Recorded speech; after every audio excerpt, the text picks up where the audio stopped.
Era el 13 de octubre de 1884, una fecha que quedaría grabada en los anales más ocultos del Vaticano. El Papa León XIII acababa de celebrar la Santa Misa en su capilla privada. Los asistentes, un pequeño grupo de cardenales y personal del Vaticano, esperaban la bendición final. Sin embargo, algo extraño sucedió. El pontífice, un hombre de edad avanzada pero de mente lúcida y espíritu firme, se detuvo en seco al pie del altar. Su rostro, normalmente sereno, se tornó pálido, casi ceniciento. Sus ojos se fijaron en un punto por encima del sagrario, pero era evidente que no estaba mirando nada de este mundo. Parecía petrificado, como si una fuerza invisible lo hubiera paralizado. El silencio en la capilla se hizo denso, casi tangible.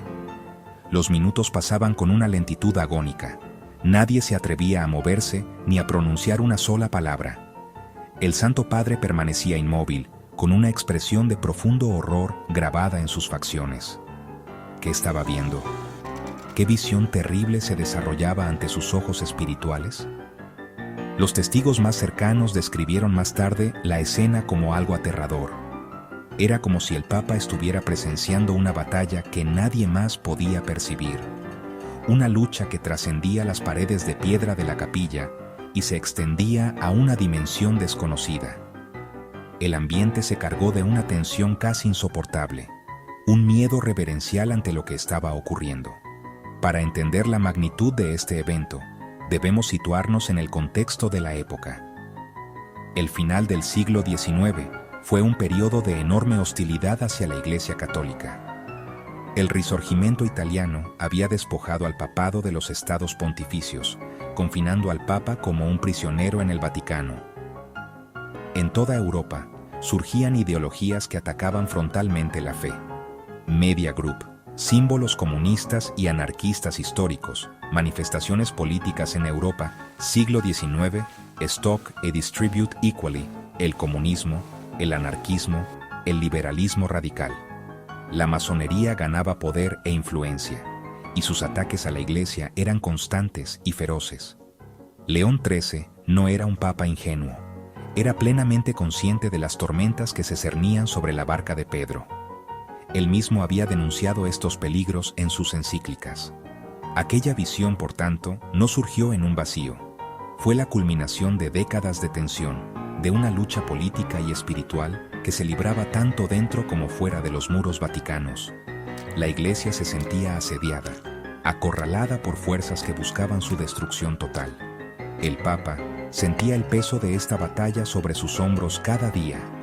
Lo que vio o escuchó en aquel momento no fue sino la manifestación sobrenatural de una realidad que ya conocía muy bien. Aquel día, sin embargo, el velo entre el mundo visible y el invisible pareció rasgarse por un instante, revelándole la verdadera naturaleza del enemigo y la escala del conflicto que estaba por venir. De repente, la inmovilidad del Papa se rompió. Salió de su trance con un suspiro profundo, como alguien que vuelve de un lugar muy lejano y terrible.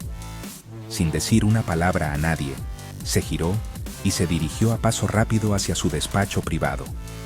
Los que lo vieron pasar quedaron impresionados por la urgencia y la gravedad de su semblante.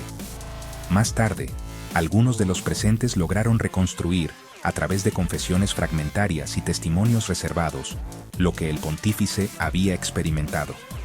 No fue solo una visión, fue también una audición.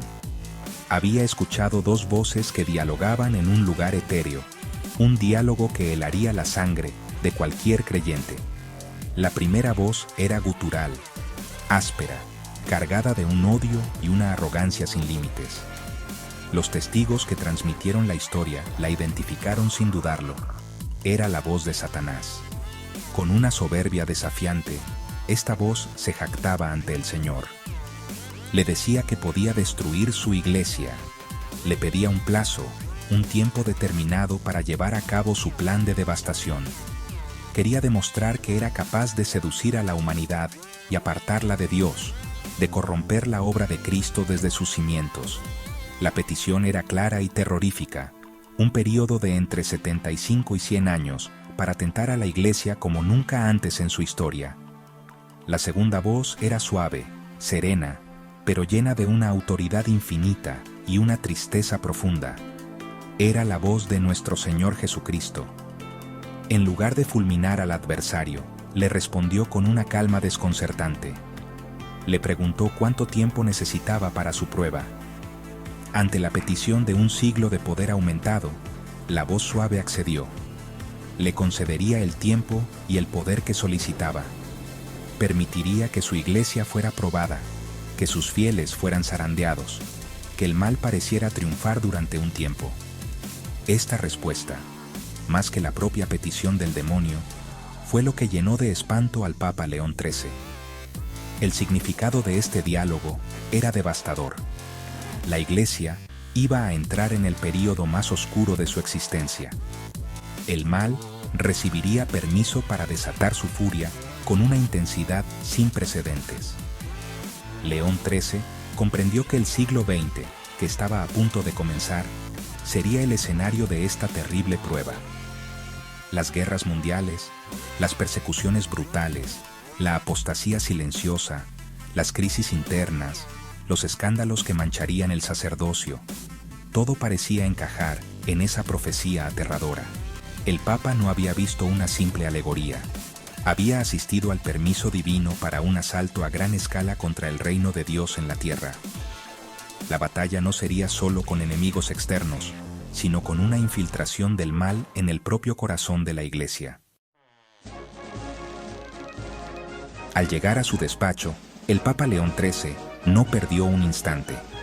Se sentó en su escritorio y con mano firme a pesar de la conmoción, comenzó a escribir. Lo que brotó de su pluma no fue una encíclica ni un decreto administrativo, fue una oración, un arma espiritual forjada en el fuego de aquella visión aterradora. Compuso una poderosa súplica dirigida al arcángel San Miguel, el príncipe de las milicias celestiales y el gran defensor contra las fuerzas del mal. Esta oración, conocida hoy como el exorcismo de San Miguel, era una llamada de auxilio, un escudo de fe para proteger a los fieles en la batalla que se avecinaba. Era la respuesta humana y divina a la arrogancia del demonio. El texto original era largo y potente, lleno de invocaciones solemnes y mandatos imperativos contra los espíritus malignos. Era, en esencia, un exorcismo menor que cualquier sacerdote podía rezar. Pero el Papa no se conformó con escribirla. Inmediatamente, dio una orden que resonaría en todo el orbe católico. Mandó que una versión abreviada de esta oración fuera rezada de rodillas al final de cada misa rezada en todas las iglesias y capillas del mundo. Desde las grandes catedrales de Europa hasta las más humildes misiones en África y Asia, la voz de los fieles se alzaría al unísono pidiendo la protección de San Miguel. Era una movilización espiritual sin precedentes. La decisión del Papa revela la profunda seriedad con la que tomó la visión. No la consideró una pesadilla o un producto de su imaginación. La interpretó como una advertencia divina de primer orden.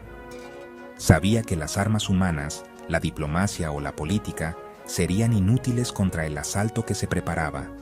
Solo la oración y la intercesión de los poderes celestiales podrían sostener a la Iglesia durante los 100 años de prueba. La oración a San Miguel se convirtió así en el muro de contención espiritual que León XIII quiso erigir alrededor del rebaño de Cristo. Un recordatorio diario de que la vida cristiana es una lucha constante contra fuerzas invisibles. Durante décadas, la orden del Papa se cumplió fielmente.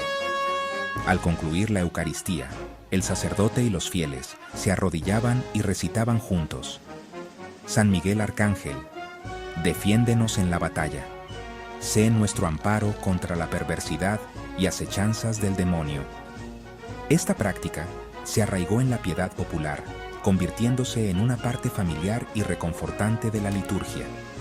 Sin embargo, con el paso del tiempo, y especialmente después de las reformas litúrgicas del Concilio Vaticano II en la década de 1960, esta costumbre empezó a caer en desuso. La oración dejó de ser obligatoria y poco a poco desapareció de la mayoría de las parroquias, quedando relegada a un segundo plano. Con la desaparición de la oración de San Miguel de la liturgia común, algo más se perdió. El texto completo y original del exorcismo que León XIII había escrito en su despacho se convirtió en una especie de secreto.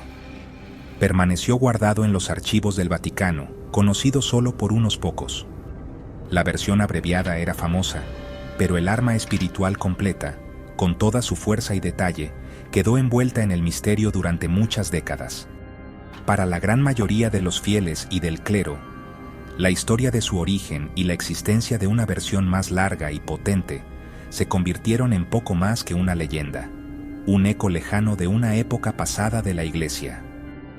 No fue hasta finales del siglo XX y principios del XXI, coincidiendo curiosamente con el final de ese período de 100 años, que supuestamente Satanás había pedido, que el texto completo comenzó a difundirse de nuevo. Gracias a la publicación de documentos vaticanos y al trabajo de historiadores y exorcistas, el exorcismo de San Miguel, en su forma original, vio la luz pública. Su redescubrimiento causó un gran impacto. Era mucho más explícito y contundente que la oración abreviada. Era un recordatorio de la gravedad de la visión del Papa y de la seriedad de la lucha espiritual que él previó. Su reaparición parecía un signo, un mensaje para una nueva generación. Esto nos lleva a una serie de preguntas inquietantes que resuenan con fuerza en nuestros días. ¿Fue la experiencia de León XIII una visión real y profética? ¿Fue simplemente una advertencia simbólica, un reflejo de las ansiedades de su tiempo? ¿O fue algo aún más misterioso, una ventana que se abrió a la realidad de una guerra cósmica que nos afecta a todos? Si la visión fue auténtica, y si el plazo de 100 años de prueba comenzó en 1884, ¿significa que ese tiempo está llegando a su fin? ¿Estamos a las puertas de una nueva fase en esta batalla espiritual? Las crisis, los escándalos y la confusión que han sacudido a la Iglesia en las últimas décadas parecen dar un peso terrible a aquella visión. La historia de León XIII y su oración secreta nos deja en el umbral de un gran misterio. Nos obliga a mirar nuestra propia época con otros ojos, a preguntarnos si las fuerzas que él vio actuar siguen presentes entre nosotros. El Papa Juan Pablo II y Benedicto XVI recomendaron recuperar la oración a San Miguel, reconociendo su valor perenne. Quizás la prueba no ha terminado del todo. Quizás la advertencia de aquel Papa de finales del siglo XIX es más relevante hoy que nunca. La historia papal está llena de secretos y profecías.